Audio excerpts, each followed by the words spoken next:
ঈদযাত্রার চতুর্থ দিনে কমলাপুর রেল স্টেশনে বেড়েছে যাত্রী চাপ। যাত্রীরা বলছেন টিকিট অনলাইনে হওয়ায় ভোগান্তি অনেকটাই কমেছে। এই ঈদে বাড়তি 5 জোড়ার বিশেষ ট্রেন সহ 3টি ক্যাটেল ট্রেনের ব্যবস্থা করা হয়েছে। নেওয়া হয়েছে 3 স্তরের নিরাপত্তা ব্যবস্থা। শাফিউদ্দিন আহমেদের রিপোর্টে বিস্তারিত। ঈদযাত্রায় মানুষের ঢল চিরচেনা।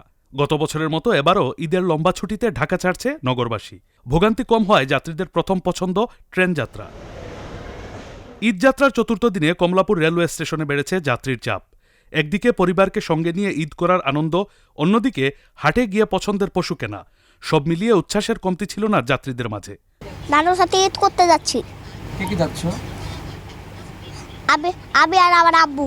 ফাতিয়া আহমেদ। কোথায় যাচ্ছ? রাজশাহী। আচ্ছা, কেমন লাগছে? ভালো লাগছে। আমি, আমার আব্বু, আমার ছোট ভাই।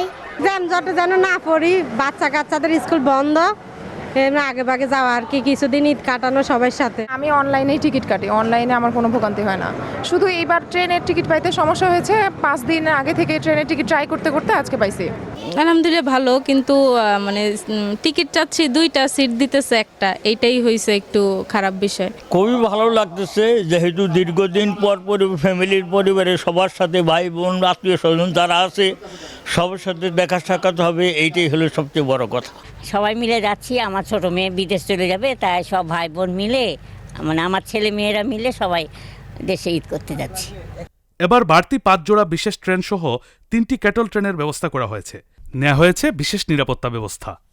ঈদযাত্রায় যাত্রী সাধারণের সুবিধার্থে, ভ্রমণের সুবিধার্থে 10টি স্পেশাল ট্রেন পরিচালনার সিদ্ধান্ত গৃহীত হয়েছে। এটা ঈদের আগে 3 দিন চলবে, 4 তারিখ থেকে 6 তারিখ পর্যন্ত, এবং ঈদের পরে 9 তারিখ থেকে 14 তারিখ পর্যন্ত। এদিকে সড়ক পথে যাত্রীদের তেমন চাপ নেই। গন্তব্যে পৌঁছাতে নির্ধারিত সময়ে ছেড়ে যাচ্ছে যাত্রীবাহী বাসগুলো। আমার সাথে ঈদুল আজহার ঈদ করব, এই জন্য চাইতেছি। ঈদের ছুটি এখনো শুরু হয় না, ঈদের আমেজ আসার আগেই ভাড়া বেড়ে গেছে, তো আমরা সাধারণ জনগণ আসলে এটার কোনো সুবিধা পাচ্ছি না। না ভাইয়া, এরকম কোনো কিছুই হয় না, স্বাভাবিক আছে সবকিছু। গাড়ি আমাদের সাথে বলে তো টাইম বাই টাইম, কিন্তু দেখছি না। চট্টগ্রাম দিয়ে আসছি তো টাইম মেনটেন করে ছাড়তে পারে না। একটু আগেই গেছি ছুটি নিয়ে, কারণ যাতে সুন্দরভাবে যেতে পারি আর কি। বাকেরগঞ্জ পর্যন্ত আর কি 600 টাকা টিকিট, এখন হয়তো 50 টাকা করে বেশি নিচ্ছে আর কি। গ্রামে করবেন? জি ইনশাল্লাহ। কেমন লাগছে গ্রামে ঈদ করতে পারবেন? জি খুব ভালোই লাগতেছে ইনশাল্লাহ আল্লাহর রহমতে। ঢাকা রোডে তো আপনারা জানেন অনেক জ্যাম থাকে, তাই আগে চলে যেতেছি। আমি এখানে থাকি, আমার বাবা আসলে যাবে। আপনি কবে যাবেন? আমি যাব ঈদের পরে, ছাড়া আমি যাব না। যাত্রী কম হওয়ায় হতাশা জানিয়েছেন পরিবহন মালিকরা। ঈদের 2 দিন আগে যাত্রী পাওয়ার আশা তাদের। আমাদের যেটা সাবেক ভাড়া ওইটাই নেওয়া হচ্ছে, বাড়তি কোনো ভাড়া নেওয়া হচ্ছে না। এবছর যাত্রী কেমন? ওই রকম না, যে একটা চাপ থাকে ওই রকম কোনো চাপ নেই। আজকে 3 দিন ধরে বরিশাল রোডে চাপ আছে, আর কোনো রোডে এত চাপ নাই। হয়তো বা ইনশাল্লাহ 4 তারিখ, যেহেতু ছুটি 4 তারিখ থেকে 4 তারিখ, 5 তারিখ, 6 তারিখ যাত্রী হতে পারে। সব রোডেই। ভোগান্তি এড়াতে অনেকেই পরিবারকে আগেভাগেই পাঠিয়ে দিচ্ছেন।